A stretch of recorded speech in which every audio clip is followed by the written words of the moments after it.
Good afternoon. It's Wednesday, the 5th of October, 2022, just after 1 o'clock. Welcome to UK Column News.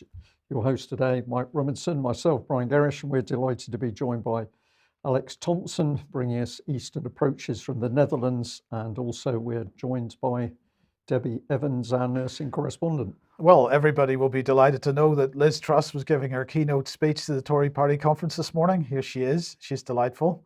There she goes. What do you think of her top? Well, I noticed that she's on the old puff shoulders again, which is a little bit Cossack. I don't know whether she's realised what she's doing here, but that's my thought. But it's the upside down pentagram Yeah, neckline that I think is perfect.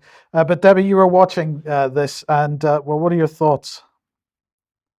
Oh, well, my thoughts are, well, for a start, I think that picture looks as though she's just eaten a lemon. She looks pretty sour in that. What an unfortunate facial pose.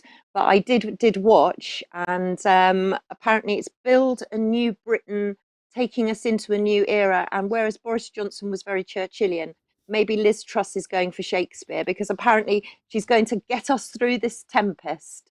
So that's really reassuring. Growth, growth, growth, deliver, deliver, deliver, but there was no word of destroy, destroy, destroy first. And apparently she got interrupted, I think, by Greenpeace protesters who kind of barraged their way in. And I believe they held up a flag who said, "Who voted for this?" So quite a disruptive speech, I believe, from Yes. Liz Mistrust. The two Greenpeace protesters were protesting about fracking.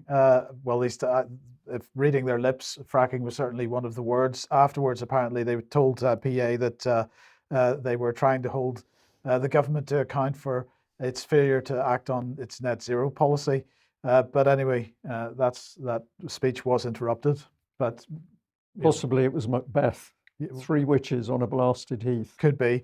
But anyway, let's move on because, well, good news. Anybody that was worried about the energy crisis can rest assured that the UK is out there making sure that the Russians don't blow up any British or Norwegian pipelines. So an unnamed UK frigate has joined the Norwegian Navy to guard the North Sea pipelines. How are they going to do that, Brian? I regard this as nonsense. This is a publicity stunt. There's a lot of pipeline out there, and a single ship or even a small group of ships are not going to achieve anything to somebody who's dedicated and wants to cause damage to the pipelines. But who are we worried about? Is this to protect the pipelines from the Americans, possibly? Well, it could be, because there's a huge NATO exercise going on at the moment. And of course, there was a huge NATO exercise going on within the weeks before the pipelines were blown up, and the Nord Stream pipelines were blown up as well. So anyway, this is the Royal Navy making the point from a couple of days ago that the Royal Navy is leading a huge military exercise around the UK. 11,000 sailors, soldiers and aircrew waging a 12-day inverted commas war around the British Isles. Yeah, it's interesting that waging, isn't it? That's the active part of it. It's not a defence exercise, which involves combating.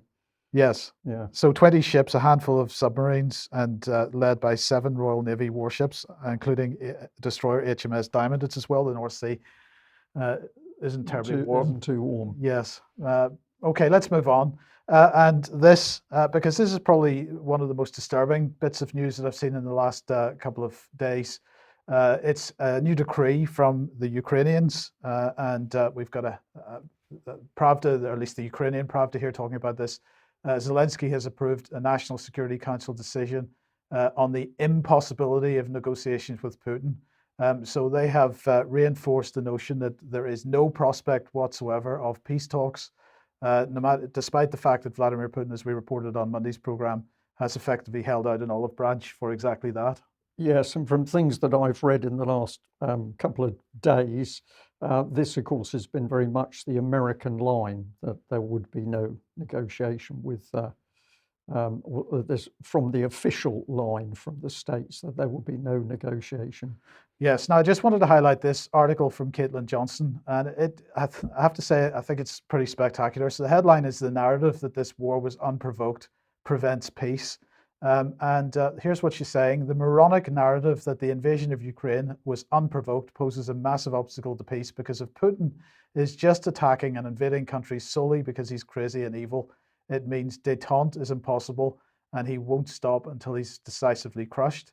As long as the fact that this war was provoked and remains unacknowledged by the side that provoked it, the sane path of de-escalation and détente will look like reckless appeasement of an irrational madman, and aggressive escalations of nuclear brinkmanship will continue to look like sanity. She goes on to say, the claim that peace is impossible and Putin must be crushed imperils the whole world. Even to deliver total victory in Ukraine, brackets pushing Russia back to pre-2014 borders, would easily end up costing millions of lives and trillions of dollars, and exponentially increase the risk of nuclear war with no guarantee of success at all. Be an adult and engage your critical thinking.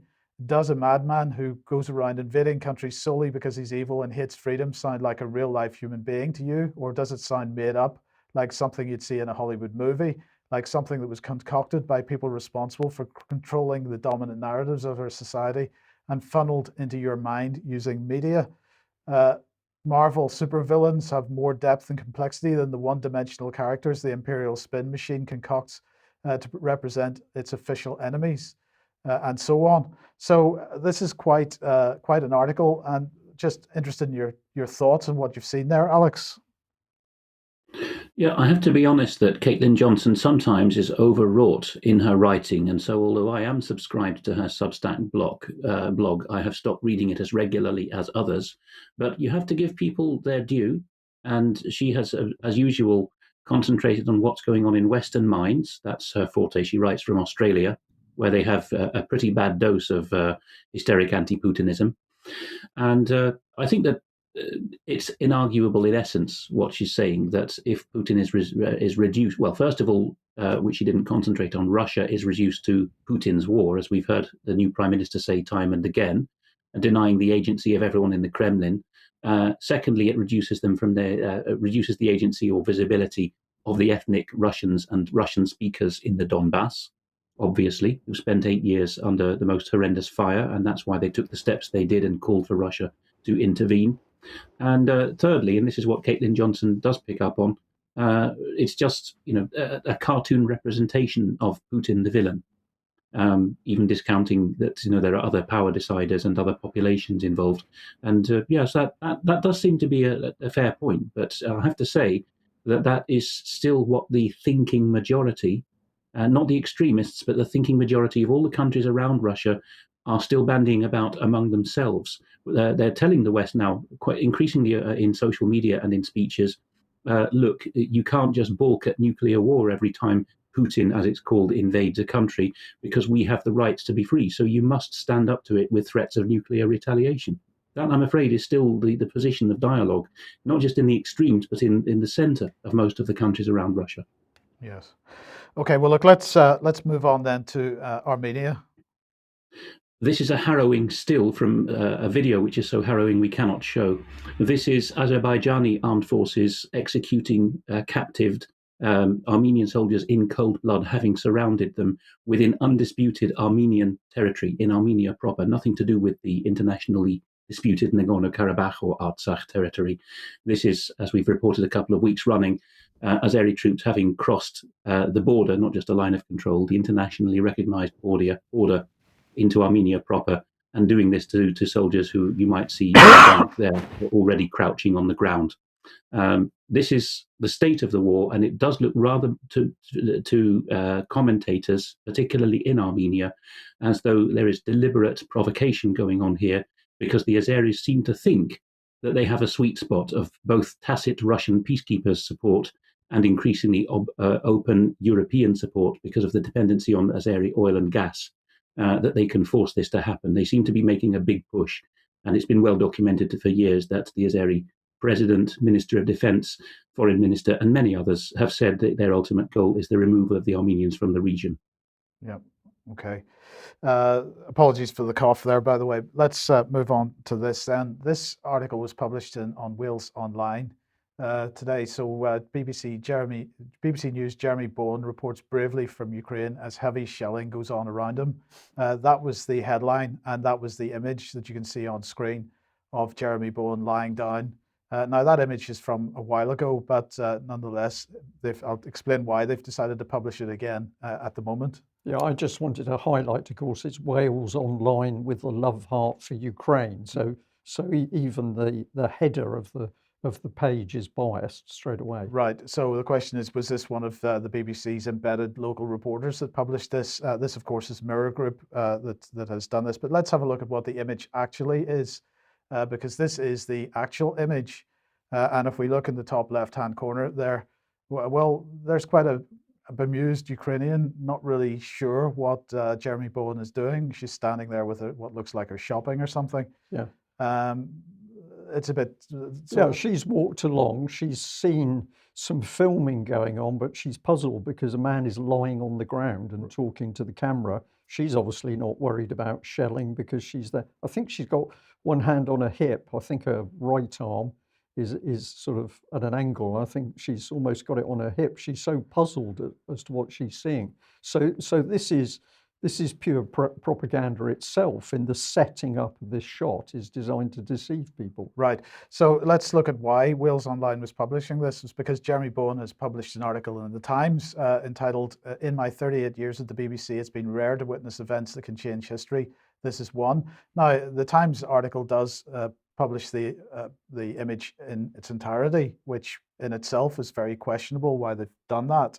Because they haven't thought about it. Possibly. I would suspect they had the image, they didn't really think about the significance, so they just published it because it looks good. Well, so anyway, that's why that was published. But we've got to remember who Jeremy Bowen is. Of course, he's been a war correspondent for many, many years. But we should remember that in March this year, he published this tweet, "Where to throw a Molotov cocktail, guide for Ukrainian volunteers. Hashtag Kiev shows weak spots in Russian armor. Viewing hatches and air inlets," and a big image of a sort of infographic which shows where you want to aim for while you're throwing your Molotov cocktails at Russian armor. And well, this is not journalism, Brian, and shouldn't really be the type of tweet a journalist should be putting out. And the fact that it's still on his Twitter feed demonstrates where his mind is. Yeah, well, the other thing I'll add is that those tactics are standard tactics in any military handbook, so there's nothing special about Ukraine. This stuff has been known about and documented since the Second World War, so this is making something out of nothing, even from that respect. Okay, Alex, let's continue on the disinformation theme and EU Disinfo Lab. Since 2018, Mike, we have, of course, been reporting on the EU's disinformation effort, sometimes called EU versus Disinfo, here EU Disinfo Lab.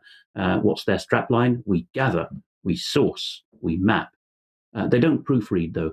Ana Romero Vicente is a researcher, what a grand title, at EU Disinfo Lab. And she has come out with this piece, the 3F formula of disinformation entrepreneurs. Make it fast, fake, and famous. And this is part one of her glowing series. It focuses on YouTube accounts. I think Brian might have some comments here because her first target is Earl Grey, whom she describes as an English expat, capitalizing the P twice, even though it's correctly spelt with lowercase right there in Earl Grey's own descriptions on his various platforms. Earl Grey is an English expat living in St. Petersburg.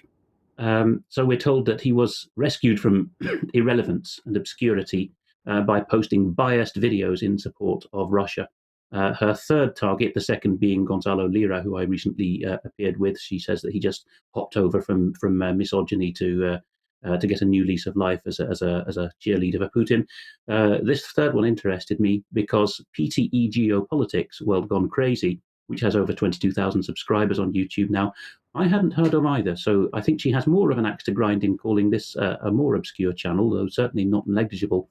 I hadn't heard of it until last night when its owner messaged me, or I replied to an earlier message and said I would be interested on going on, because I always try, as we all do, to speak with third-party channels when we have time.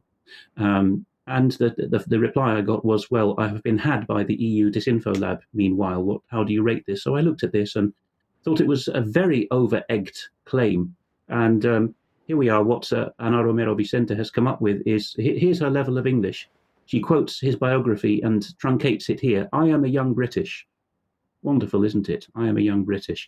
And then she reports the owner of the channel, AJ, for the crime of seeking donations so that he can continue the channel. And he's naughty enough to be anti-NATO, anti-EU, and question refugees. even Boris Johnson's resignation was instrumentalized, that's posh speak for reported on, to push pro-Russian claims. But if you tap that once more, what I'm particularly interested in is the conclusion that the very nature of the channels makes us at EU Disinfo Lab refer to them as entrepreneurs who found a business niche. So I would say this is depersonalizing or de-instrumentalizing their comment, their right to comment. And we're told that the follow-up in part 2 will report on people who criminally call themselves journalists and truth seekers and news platforms. That will be the focus of our follow-up. So you can see what's going on there. Just one more element to that slide is this. Alexandre Alaphilippe is the head man at EU Disinfo Lab in the Brussels area. And a particular request from AJ owning that third channel I mentioned there was, do we have any background on him before he became head honcho there? I can't find very much. So it's alex at ukcolumn.org for details on that. Okay, and sorry. I just wanted to ask you there, Alex, was the comment of the first of the 2 slides, was that actually their reporting on I. Earl Grey himself? Yes, it was. And they say of him, he regularly posts biased videos in support of Russia. Before the war, he was dedicated to producing content about video games. Okay. So well, they've seized a bit of his material, basically. I thought it was important to say, I'm sure I'm correct on this, that he's ex-British military. But he gives very measured commentary with some humour, very dry humour, but it's always based on actual reports, whether they're written material from Russia or from the US or from Europe or UK, and video reports. And from all the editions that I've watched, he's been very accurate and astute in his analysis of what's going on. But I wonder why there was an empty bracket, because they didn't want to reveal that he was formerly British military. Yeah, he's been categorized there as a sad gamer and put alongside the equally maligned gentleman in Kharkov, whose name has just eluded me, the second target there, the Chilean American, who is just described there as, somebody who used to bash women and has now found a new target. These men are being stripped of any backstory and any experience they have in order to make them appear to be entrepreneurs leaping on a market opportunity.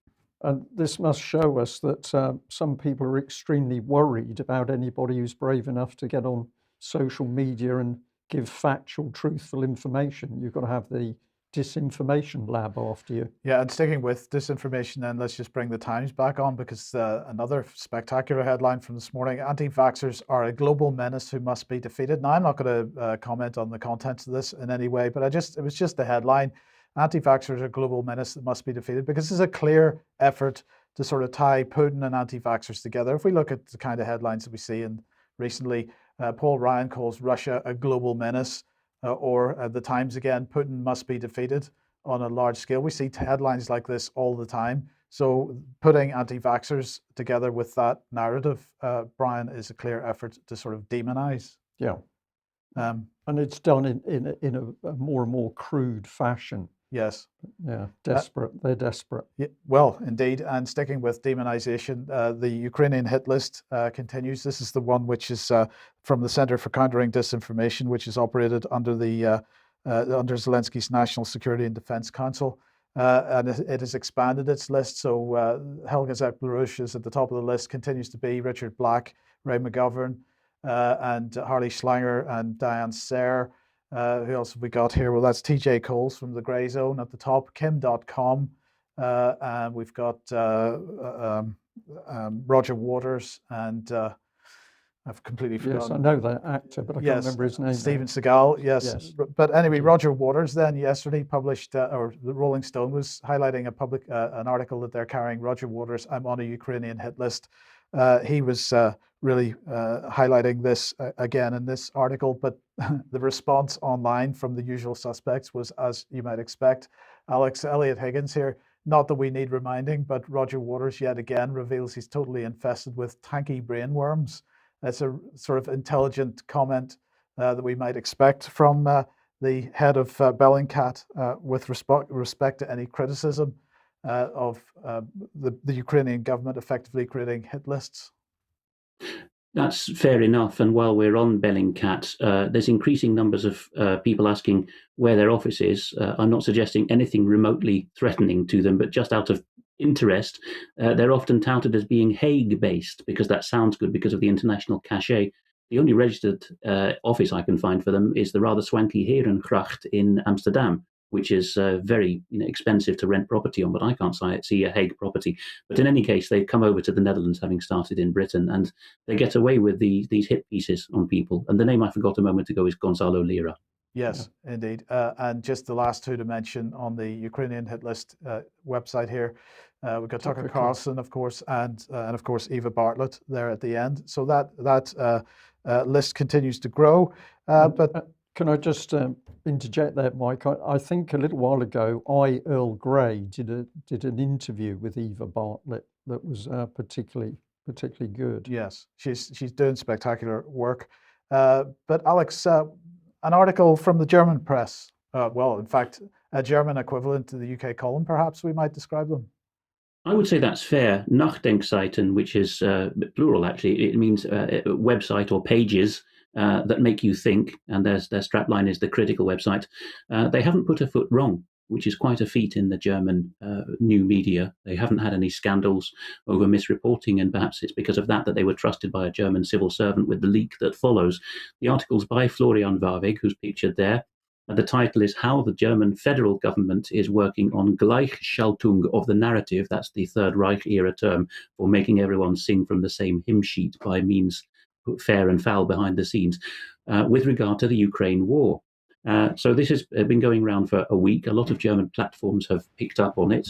And you can, I think on the following slide, have got a snapshot of something that went live just before the news went out. We were able to coordinate well. This is part one because Warweg himself says there's going to be a part two cover-up, part one follow-up, I beg your pardon, of the cover-up.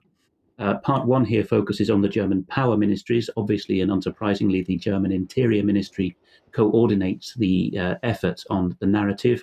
There's lots of screenshots from the original with key passages highlighted in red.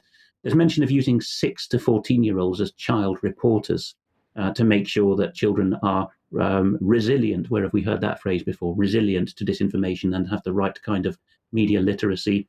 The German Foreign Office, to the shock of both the leaker and the journalist Warweg, is openly using outsourced training courses coming from the USA and from London and from German mega corporations and their charitable agencies, the Stiftungen, using them to train people in what to do. And towards the bottom, the leaker says we're even stooping to getting these children on board, and my conscience can't take it anymore. There should be far more such people, including at the British Foreign Office and agencies, asking their colleagues, even if they don't resign or leak, what on earth justifies this, rather than meekly accepting it in the way that they do. It is a big shock to the Germans that Deutsche Welle, the equivalent of the BBC World Service or Voice of America, which is tax-funded and has a statutory duty to be independent, it has a dedicated act that set it up that said so, is involved in coordinating with the Foreign Office in just the same way that the British Foreign Office coordinates with media as well, as we've reported, on how to present Russia as the only and inevitable source of all narratives in the world that don't align with NATO or the Ukraine. That is the bottom line of it there, that Russia is the go-to agency for anything that you don't like in the world. And it is quite spectacular, and I don't know whether the Germans will put up with it. Just to follow up to something reported recently on Die Weltwoche, a Swiss title, the owner there, who's pictured on screen, has produced a very good monologue on the current state of affairs in the world for our German speakers, which a viewer was keen for us to recommend, so that all the German speakers who can follow this 40 minutes listen to this tour de force on Zelensky demanding that, again, the nuclear umbrella be put up against him so that he can carry on and his government doing whatever he wants, which, of course, Die Weltwoche finds to be nonsense. Okay, I think that takes us. Yeah, that takes us to some ads. Yes, so if you'd like to if you'd like to support the UK column, please head over to community.ukcolumn.org. There are options to help us out there. You can pick something up at the UK column shop, but please do share any material that you find on the various platforms. Quick reminder once again of the Free Assange Human Chain taking place on this coming Saturday on the 8th, starting at 1 p.m. Now, unfortunately, I believe the trains are not going to be running this weekend, but nonetheless, I think people should make as much effort as possible to get there. I'll just add that it's clear that some people are worried that if they go to an event like this, they're going to have their facial features scanned by CCTV cameras, and this could put them at risk.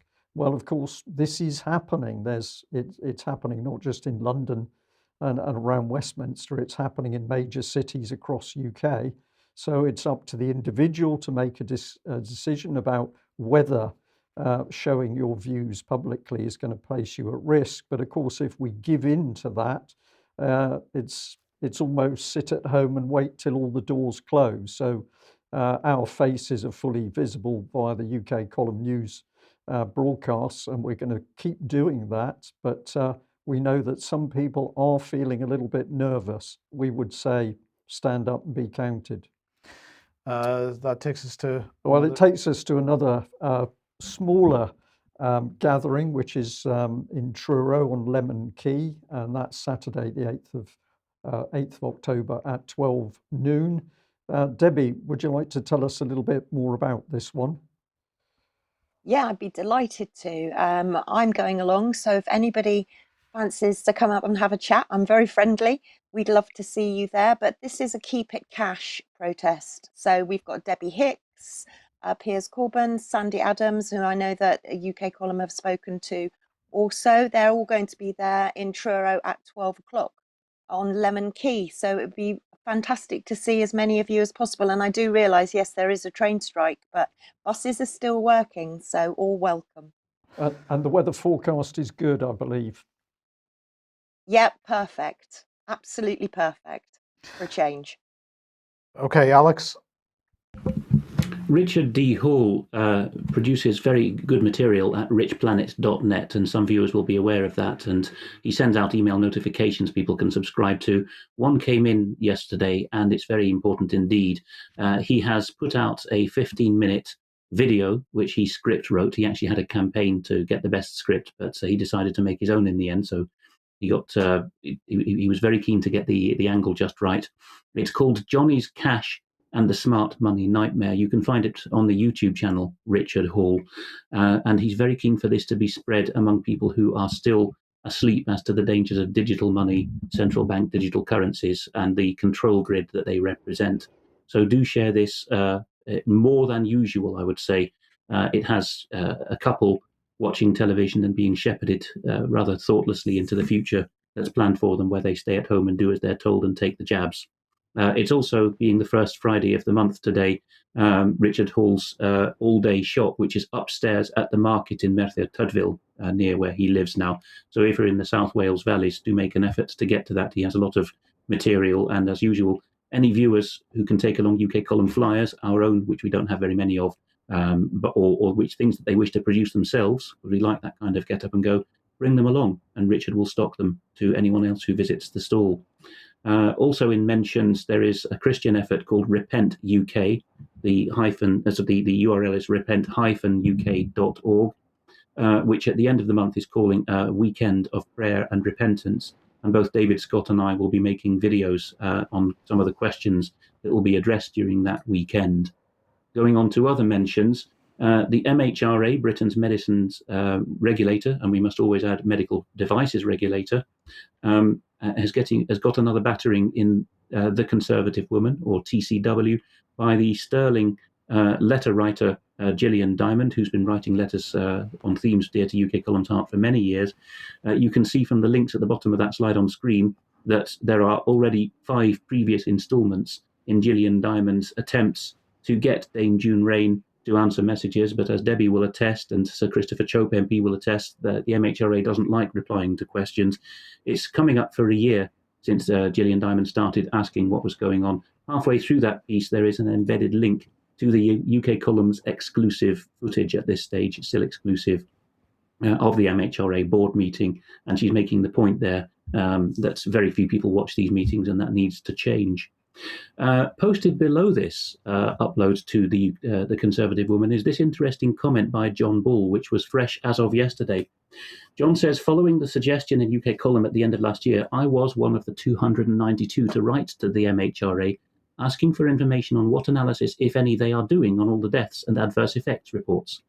The MHRA rejected this request as being vexatious. We know that's the usual get-out clause of first instance, and you've said before, Mike, people should persevere through that and appeal to the Information Commissioner when they get that fob off. John Ball did, so he's now heard, yesterday, that'll be the day before yesterday now, your appeal's been rejected. And the information officer apparently ignored John Ball's contention that it would have been very easy and within budget to give the requested information. John Ball is now thinking of appealing to the first tier tribunal, which has to be done without 4 weeks, but isn't sure whether it will be counterproductive to do so. Either Mike or Debbie, I'm sure, will be keen to give John Ball and others in that category advice on this and any other freedom of information request that runs into the sand at this point. Well, my view on this is I'll echo a colleague of ours who has said for many years that if you don't pursue these things to their absolute limit, you're effectively helping set a precedent which allows them to try to wriggle out of these freedom of information requests in the same way in the future. So I would just say, no matter how frustrating it is or how time consuming it can be in the sense of having to wait for responses and so on, you keep going until you've exhausted every opportunity, because unless you do that, you're letting them off the hook.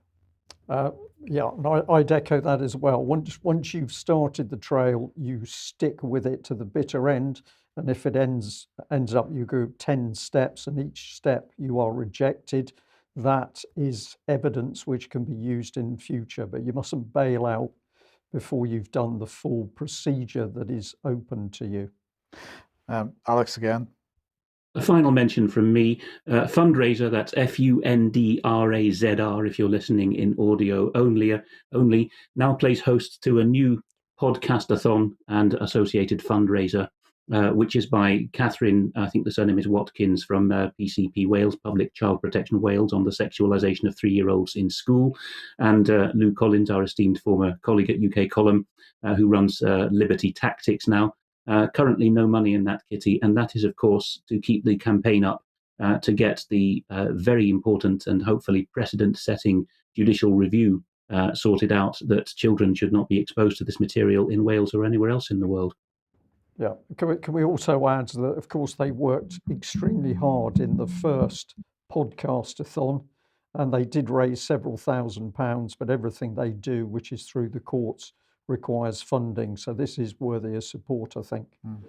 Okay, well, this takes us on to the NHS. And Debbie, you've got a segment here before we go back to having a look at the MHRA, but you're looking at where the future for the NHS is. In fact, you're looking at where the NHS is now, except the public hasn't been told. Yeah, exactly. And you know, for everybody that says that the metaverse isn't for them, I completely agree, because the metaverse isn't for me either. However, we are all about to be launched in it. So the medical metaverse is what's coming up, and this is absolutely terrifying. When you look at it, you can see that it's actually happening now.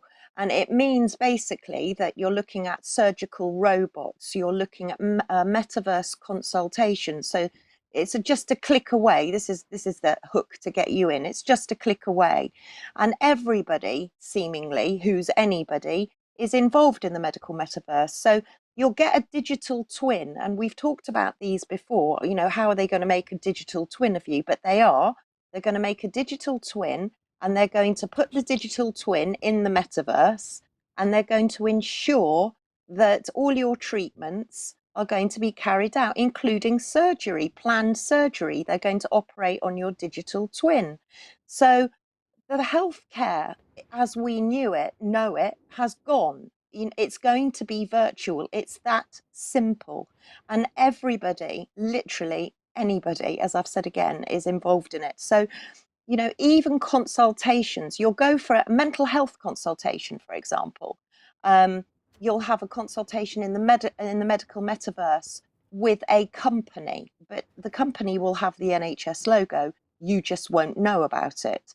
So this is incredibly worrying. And what the kind of things that we can see that are going to go on in the metaverse are your planned surgery, you'll get customized treatment, genomic medicine. You can see there virtual organs. I mean, this is just a smattering of what's happening. I mean, you can see there number 0.6, 0.1, 0.2. There's about another 20 points.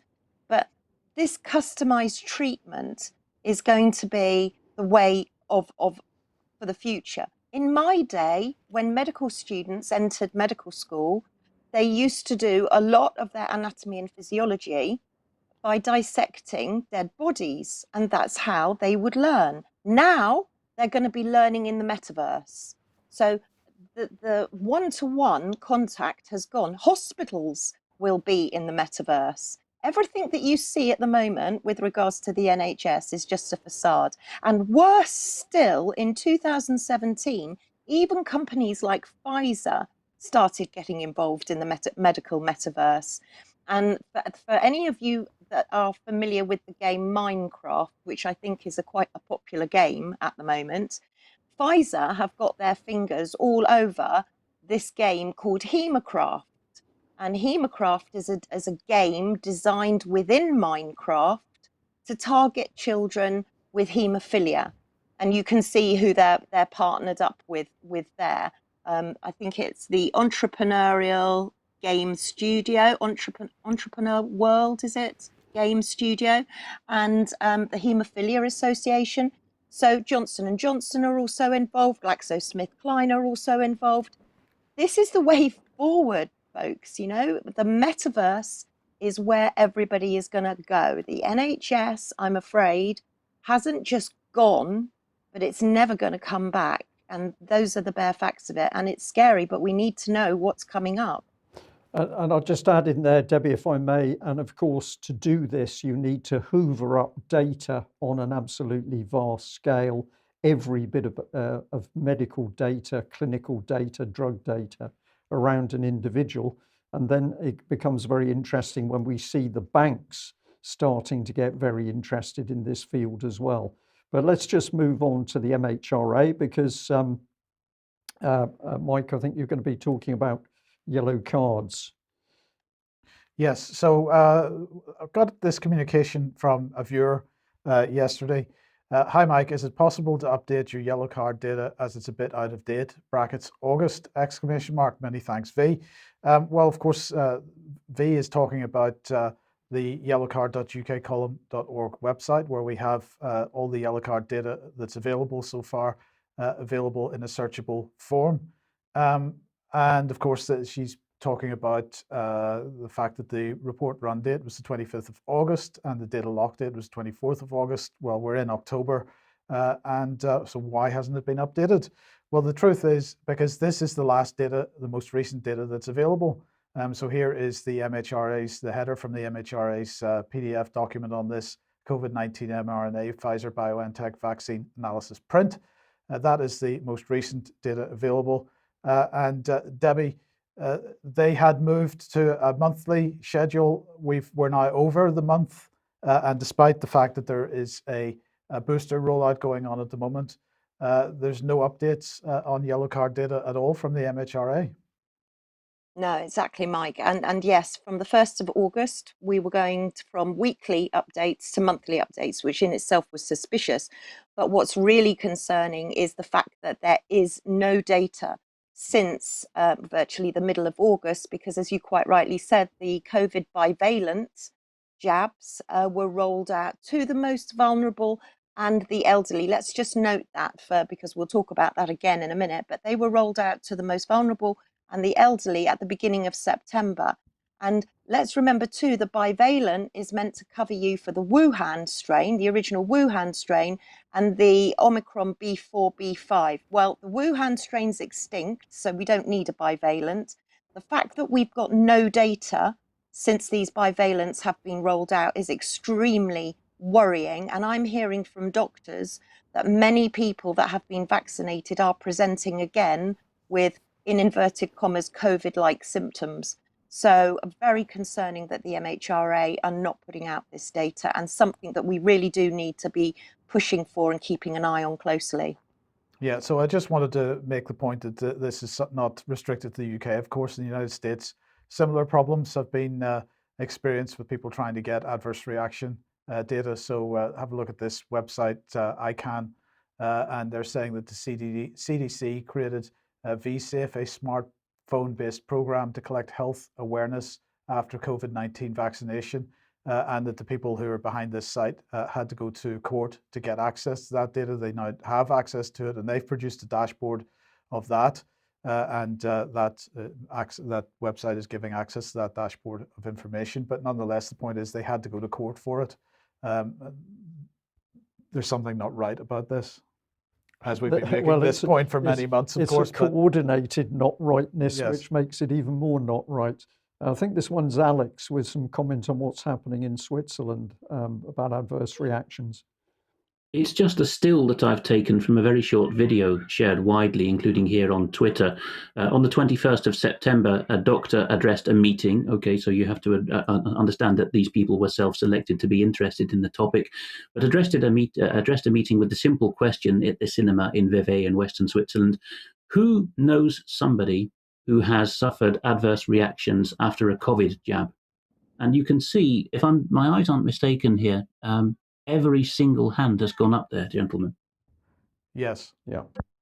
Well, we know that it's real, and this brings us in very nicely to contact that Debi had initially with somebody who suffered very badly from the vaccination, a gentleman called Wayne. Let's pop this on screen.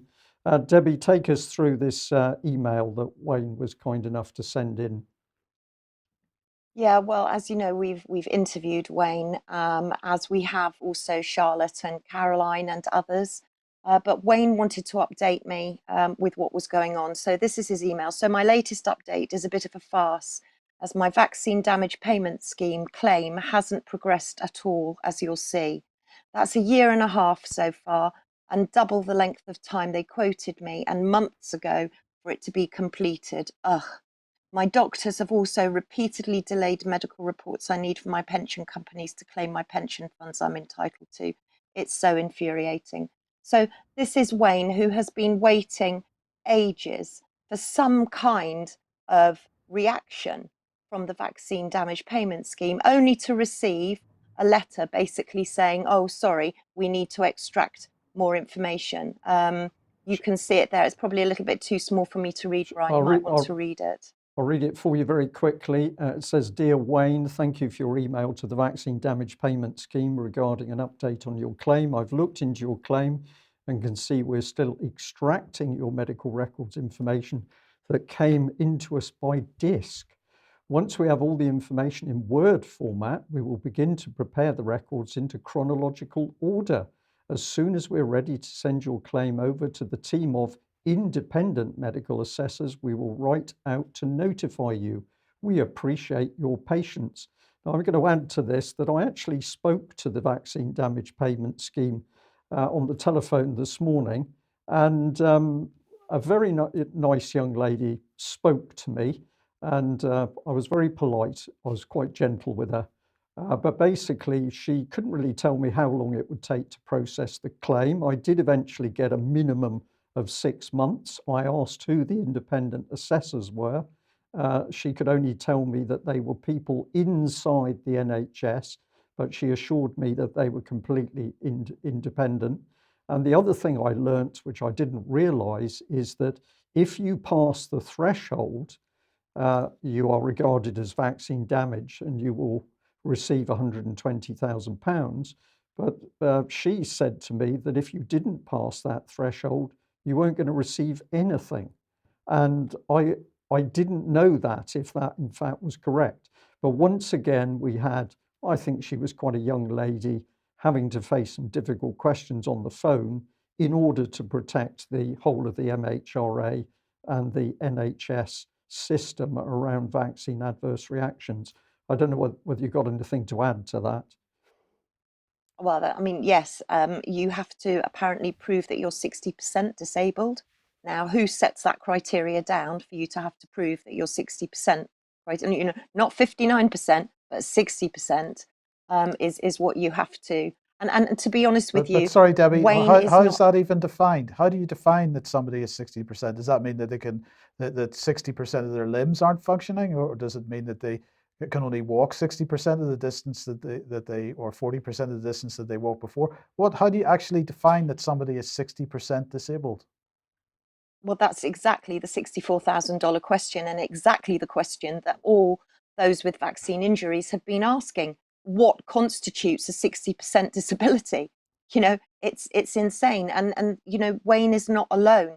After the first couple of vaccine damage payments were made a couple of months ago, it's gone very quiet. And how can the NHS say that it's independent when it's being held, when the assessors are within the NHS? That doesn't make sense at all. No, it doesn't. But if you've got an anonymous independent assessor, I think you can probably make a variety of statements about what the percentage is, Mike. Alex, back to you and some comments, I think, from Germany. Yes, this is by a woman who blogs as nadinarebel.blogspot.com, but it's been picked up by Report 24, and it's been entitled by them Pressing Questions for BioNTech, alias BioNTech, which of course are partner with Pfizer in producing Comirnaty and variants.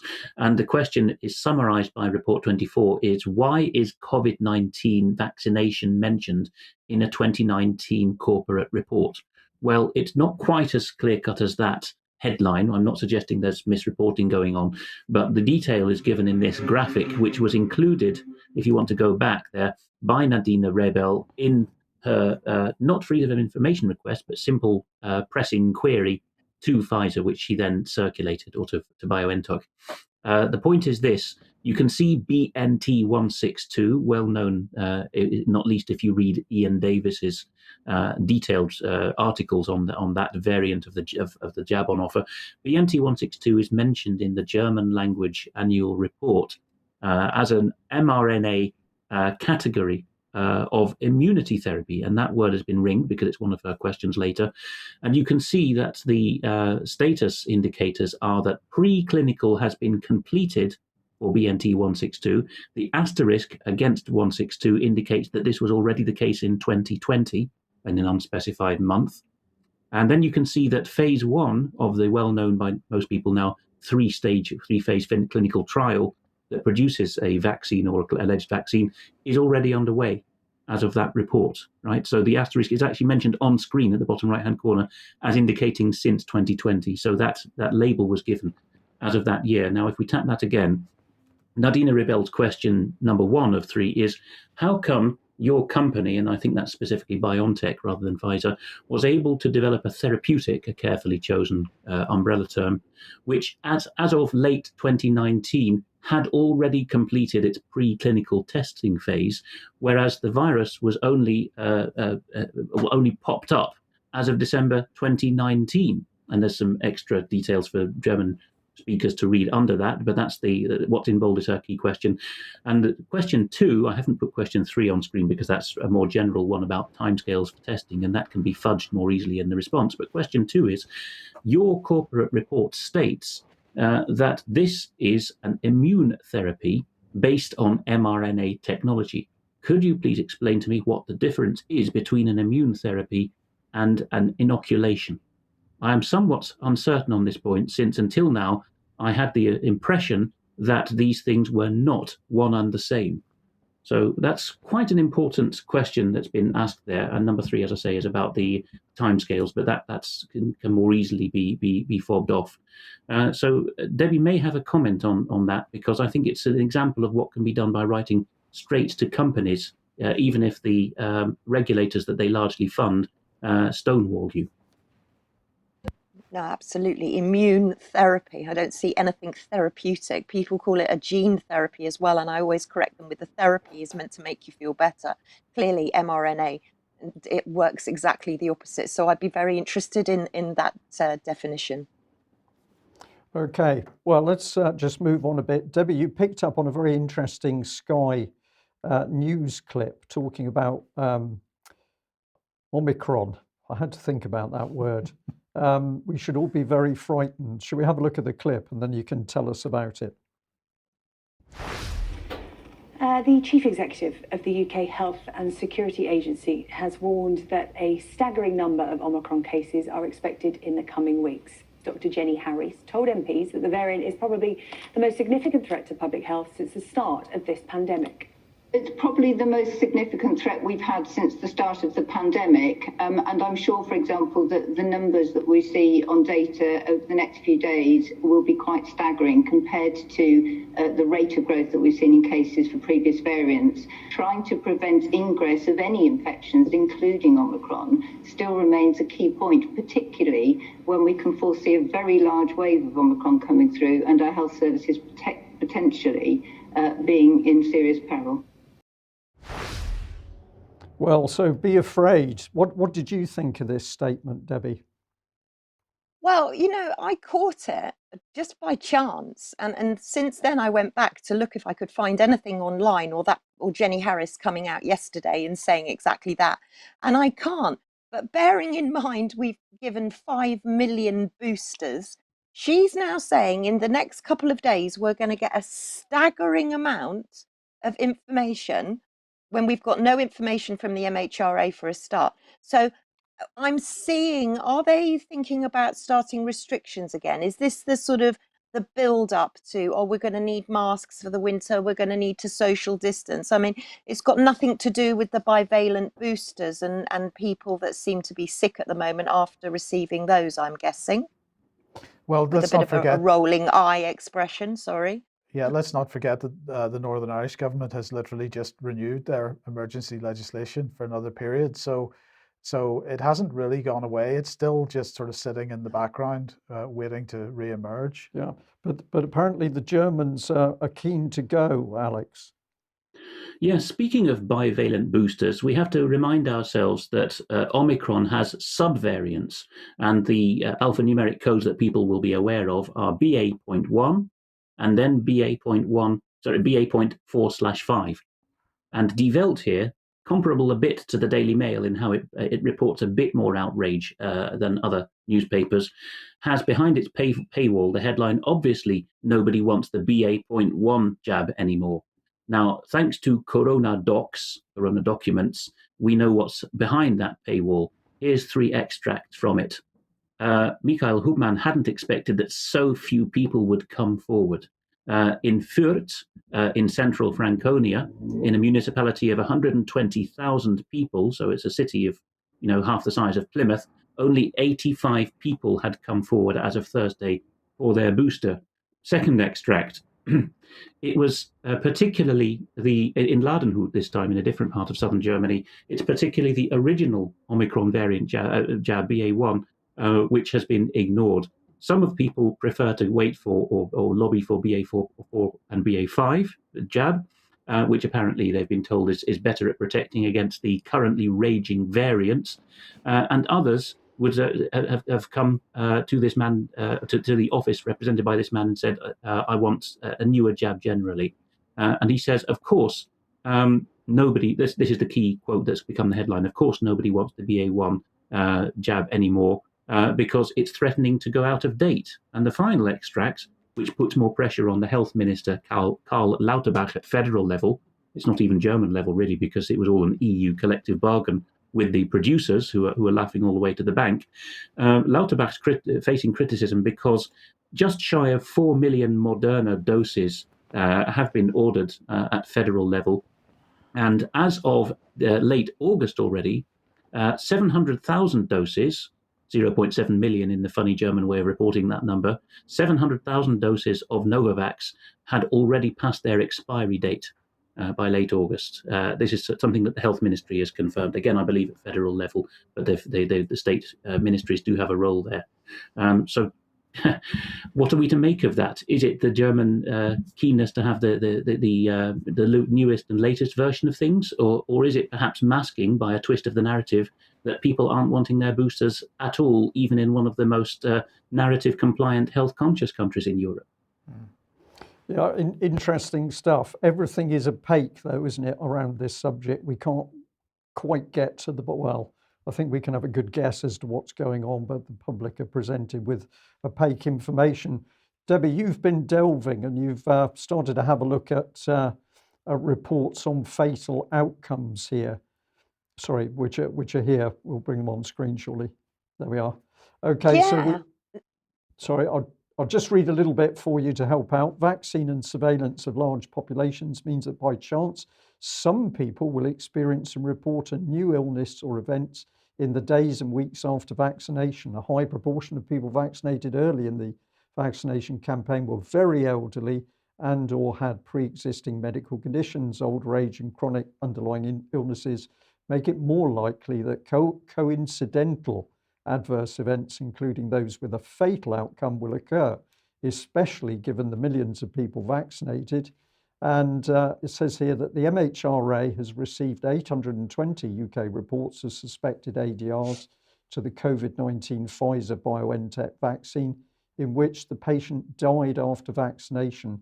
1,301 reports for AstraZeneca and 70 for Moderna, and 49 where the brand of vaccine was unspecified. So people are dying, but we just don't want to talk about people dying. Well, this is very interesting because actually, if you go back to that slide again, on the second paragraph at the end of the second paragraph at the bottom, it says several thousand deaths are expected to have occurred naturally, mostly in the elderly, within 7 days of the many millions of doses of vaccines administered so far. Well, that's a big coincidence, isn't it? 7 days. But this is the coronavirus vaccine summary of yellow card reporting. And whilst we haven't got the monthly data coming forward, and we've gone from weekly to monthly, they seem to be putting up quite a bit of information on this particular page that's entitled Coronavirus Vaccine Summary of Yellow Cards. So when you're looking at that and you think, well, they're talking about the most vulnerable and the most elderly dying first, but weren't they the ones that were given the vaccine first to prevent them dying because they were the most vulnerable and the elderly? It's just like a complete nonsense again with the MHRA. And also, they seem to be publishing a little bit more detail about the ages of people that have died. And on the page there, you can see that it says that 6 under 18s have been reported as dying, 49 under 30, 88 under 40, 133 under 50. So we're getting a little bit more data than we were getting just from the weekly and monthly summaries, but many people might not realize that this data has been put up. Now, this for me, the fact that 7 young people under the age of 18 have died is enough, 6 too many to stop this injection immediately. And then you can see that it appears to be that men are more likely to die than women, just very slightly. So this information is actually on the MHRA website. And again, we ask the question of, since the bivalent has been rolled out at the beginning of September, why is there no monthly data? That's the big question. But it's definitely worth checking in on the MHRA website. And, this bivalent data, you can see there that the total for Moderna deaths fatal are 70, for Pfizer 820, AstraZeneca 1,301. This is what we're looking at, and we have no recent data. It's absolutely shocking. So Dame June Rain, I would say to you, we need to speak. So at your earliest available opportunity, I would really value a conversation. Thank you. Okay, and of course the thing that goes with this is who has the ultimate responsibility for the safety of the patient. And you've been digging into this, but you've had this interesting email come in where somebody is saying that they'd watched the UK column news on the 26th of September, and they're commenting that you, Debbie Evans, had flagged up a screenshot from the MHRA, and the last sentence said the final responsibility for the clinical care for the patient remains with the healthcare professional. There's another statement in here, which I can blow up so people can actually see this. But this individual is talking about a form that they'd got hold of, and this is highlighting this responsibility and also helping to put pressure on the clinicians to pay attention to that responsibility. Yeah, and I'd like to thank Greg very much indeed. Not only he didn't actually email it, he sent this in hard copy and printed it out. So I'm super grateful. And the paragraph, if you're wondering which is the one that he was referring to, was the one that we referred to last week from Alison Cave with regards to that health practitioners at the end of the day would be held responsible. And Greg very, very kindly sent me the UK Medical Freedom Alliance documents as well, which I think really need to go in everybody's pocket if they're considering having a vaccine, which I hope nobody would be, in inverted commas I say vaccine.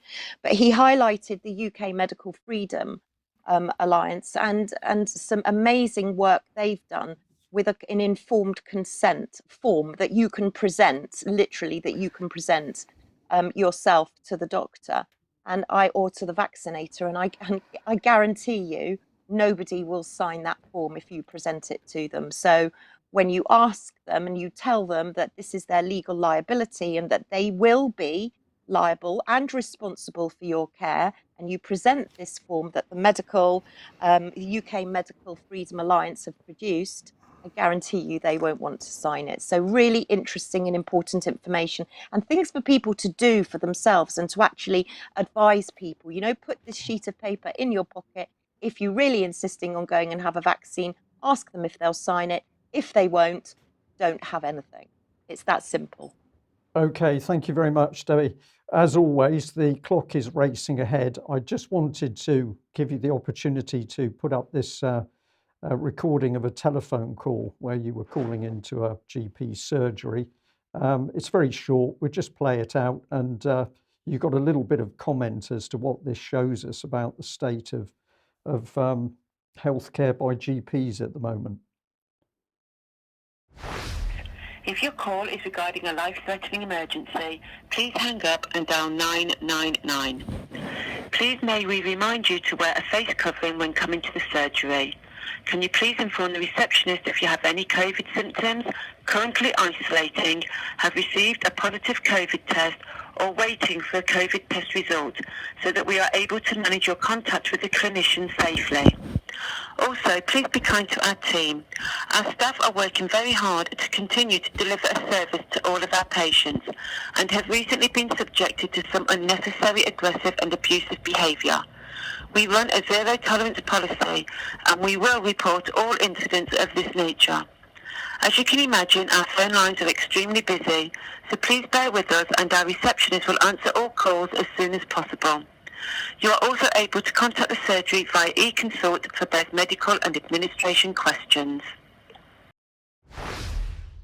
Well, did that give you a warm feeling, Debbie? It's not a very kind message, is it? It really isn't. And why are we being asked to do all these things? There's no requirement by government to wear masks, restrict, inform, test. So the surgeries are making it up as they go along. But what really highlighted the end of the conversation, if you can't get hold of the surgery, go to e-consult. Now, I know that the doctors' surgeries are going, folks. They're going, and they're going to be virtual. 30 million people have already downloaded the NHS app. The NHS app now is the front door to the NHS. So if you're happy to use your NHS app to access your GP through a private platform, deregister from your GP, by the way, and re-register with one on the NHS app who happens to have the NHS logo, then fine. But if you don't want that, then what I would suggest to everybody, and please pass this on, is if you can, take the app off your phone. And if you can't take it off your phone, do not use it. Do not use the app. 30 million people have downloaded that. That's half the population. We cannot afford to use the app. Otherwise, we are literally, GP surgeries will be gone quicker than you can blink, and they're already disappearing. So my big message is, please don't use the app. Okay, Debbie, thank you very much for that. Well, let's change subject. We started a report on banks on Monday. Let's come back to the Bank of England, and we're just going to take a little bit of a tour through the Bank of England and some interesting little questions that pop up. But what better place to start than with Andrew Bailey, the Governor of the Bank of England. So here's the Bank of England's web page for him, term of appointment 2020 to 2028. So he's in what appears to be a very secure position. But when I had a look through the little CV there, I was fascinated that what I did not find is any mention of the Bank of International Settlements and the Banks of International Settlements Board. And for those that did watch the news on Monday, this is because when we started to look at this immensely powerful bank based in Switzerland, we can see that on the board, the first name is Andrew Bailey from the Bank of England. Now, do I think that there should have been a declaration on the first page? Well, I certainly do. And I think that that's proven to be correct by the fact that if I choose somebody else, Sir John Cunliffe, who is one of the other, he's the Deputy Governor for Financial Stability, it declares there quite openly that he chairs the Bank of International Settlements Committee, Payments and Market Infrastructures. So just a little bit surprising. We could say it's a mistake, it's an error. But of course, the moment we see this sort of thing on the Bank of England's website, how many other little mistakes and errors are there? Well, we can't be too sure. But if we dig in a little bit deeper, we can actually find that we do get some comment about where money has gone or where money is actually coming in.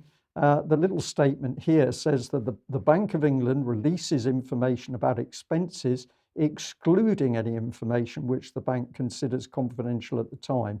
And then it goes on to talk about, this is travel and claims, but it says that BIS and other credits includes amounts paid by the Bank of International Settlements to the Bank of England in relation to remuneration for BIS directors and for BIS related travel, as well as costs recovered from other institutions. So we can see that clearly these two are working together, and there's more information which I'm going to encourage people to go and have a look at. We're back on Andrew Bailey here. We're looking at sort of what he's been up to as far as the bank is prepared to tell us. I noticed that there's a little cluster of free lunches based in Switzerland there, lunch, dinner, lunch, dinner, lunch, dinner. I can't call this a gravy train because I'm not You don't sure. know whether there was any gravy served? I don't know whether there was gravy served, Right. but what we can say is that we can clearly see how tight this connection is between the Bank of England and the Bank of International Settlements.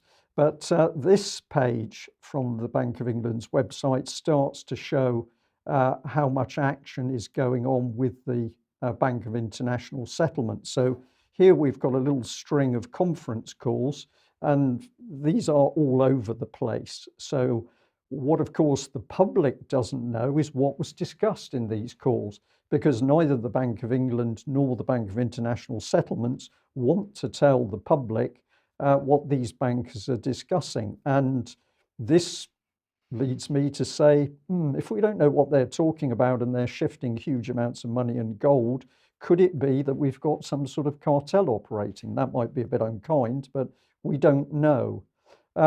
So another organization that was shown in one of the CVs was this, the City UK. I'd never heard about this. We'll do some more work on it, but it's a group working in the city in order to help the interests of major players in the financial industry and services industry and the banking industry. So here's some names. People can freeze this on screen and have a look. And then we had some other interesting names that came up. Diana Dido Harding, here she is. Now, why should we be interested in her? Well, I picked up that she was on the Senior Independent Director of Mind Gym PLC. I thought that was an interesting name. But when I went checking, it appears that she's actually resigned from this organisation. So once again, the Bank of England appears to be mistaken in the information that it's putting forward.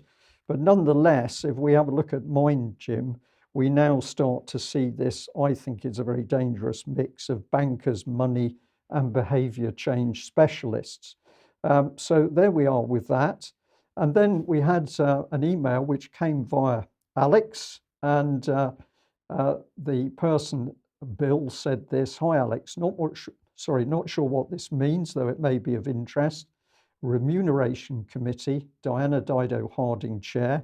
Well, we've covered that. Then we've got an Anne Glover, and then we've got Francis O'Grady. And Bill says, Francis O'Grady, TUC General Secretary. How on earth can a union boss be a director executive or not at the Bank of England? This is odd. Oh, and Dido Harding, didn't she spend 37 billion on the failed test and trace programme? So this is good because we've now got the public asking the right questions. So if we just pop Francis O'Grady up on the screen so we can see the lovely lady. Here is her background. She's very big into the NHS, and we're just going to ask the same question. She's supporting the workers, apparently, but she's in partnership with the bankers. So where does this take us? Well, let's have a look at a UK column wiring diagram. Very simple. Bank of England, which is apparently under the control of the government, or is the government under the control of the Bank of England? A lot of debate. It's quasi-transparent because you can see some of the activity, but a lot you can't. Bank of International Settlements, what can we say? Well, apparently there's no UK government control over that at all. It's quasi-opaque is a better way of putting that, because they're very onerous on the fact they're not going to make their business public. And then in the middle, we've now got the BIS UK hub, which we mentioned, with, it seems, no UK government control, but we've got Andrew Bailey sitting both sides of the fence. So, Alex, I'll just throw this at you very quickly. Should we be concerned about this type of activity? Of course, and there may even be statutory or common law-based questions of loyalty for Bailey to answer here. After all, the Bank of England, and to my knowledge also the Bank for International Settlements, call their boards of directors courts, and there's 6 centuries of jurisprudence in England on allegiance to foreign courts. I know it's sometimes a question of semantics, what people call themselves at board level, but that is a fact. You did a few times say Bank of International Settlements, but I won't pick you up on that too hard, Brian, because the Bank of England itself, in the material you showed, made that mistake. The BIS is uniquely in the world a bank not of anyone or anything, but a bank for some aim. The Bank for International Settlements. David Scott explained on Monday that the original purpose was interwar settlements of payments made by Germany to the Allies through the Dawes Plan and the Young Plan. But no, we should certainly be concerned about that, because Bailey could be there acting as an agent of a foreign interest. Yes, well, we're certainly going to be looking at this in more detail. Thank you for the correction, but of course I've followed the Bank of England's error in the first place. I think we'll leave those 2 videos, Mike, and go straight on. Alex, just 2 minutes on this, Alex, if you could. Yes, this can be even quicker. With a warning for viewers, I think, on this one. Avert your gaze in a moment, I'm afraid. This isn't from the flesh pots of Amsterdam, much less from the suave diplomatic quarter of The Hague, where Bellingcat may or may not have a subsidiary office. This is from the quietest county town in the Netherlands, Assen, the county town of Drenthe province. And here the board, as you can see, put slap bang in the middle of the main square, has been covered up with the message, "This is not suitable for our children," signed parents. Now look away if you're squeamish, because this is what was on display in the market square. Sodomic orgies. It's never a long hop from bankers to this kind of stuff, is it? But that was one example, and here's another. This was up on plain display, and Hart van Nederland has reported on this. It's, as we know, Pride begins in June and goes on till later and later into the autumn every year these days. And it's reported here that the parents were extremely angry, and they were so restrained that when they put out a press release, the parents who covered up the message, which has now been carted away by the county government who got the message, they said parents think it is a shame that either the municipality or the county, the province, are being are providing services to make such photos available in public. They should have known that this would create a lot of rage. And that takes me on to the and finalists, I think. We have, in fact, a poem from the summer, but it can be read out very quickly. This is posted by an anonymous person on Reddit as early as March this year. Vaxi, so obsessed, wore your mask and took your tests, still got COVID, every strain, spike proteins inside your brain. Short of breath at 24, Dr. Fauci, gimme more. Proteins tangle and misfold, amyloidosis taking hold. Swollen heart at 25, thank Moderna, I'm alive. There's no cure for microclots, getting worse with every shot. Heart attack at 26, prayed to Pfizer for a fix. Vaxi, death is lurking. Doctor says, that means it's working. Died of SADS at 27, sudden adult death syndrome. All good vaxis go to heaven. Obituary headline noted, anti-vaxxer dies of COVID. His family is quite upset, but they're alive, at least on net. And they say it's for the better. Without the facts, he would be deader. Okay, very good. And we'll leave it with this one, maybe. Yes, I won't put on the ham Chinese accent because people have taken me to task for that in the past. After shelling your own nuclear plant, blow your own pipeline up to ensure victory, says Sun Tzu in the unpublished chapters of The Art of War. It's very good. Yeah, well, what more can we say? Alex and Debbie, thank you very much for joining us. We have to end there. A few people are asking, why we have to move on quite swiftly through the news.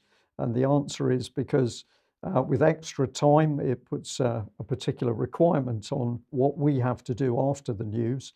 And therefore, the times that we try and stick to are a good compromise between the information for the viewers and listeners and being able to manage things in the UK Column studio here in Plymouth. That's all of it from us. Please do keep sending in material. Please get out there and challenge the establishment wherever you see it's at fault in the nicest possible way. The more reasonable you are, the more powerful your approach. And we'll end the news there, but we will be having extra time in just a few minutes. Thank you for joining us. Bye-bye. Bye-bye.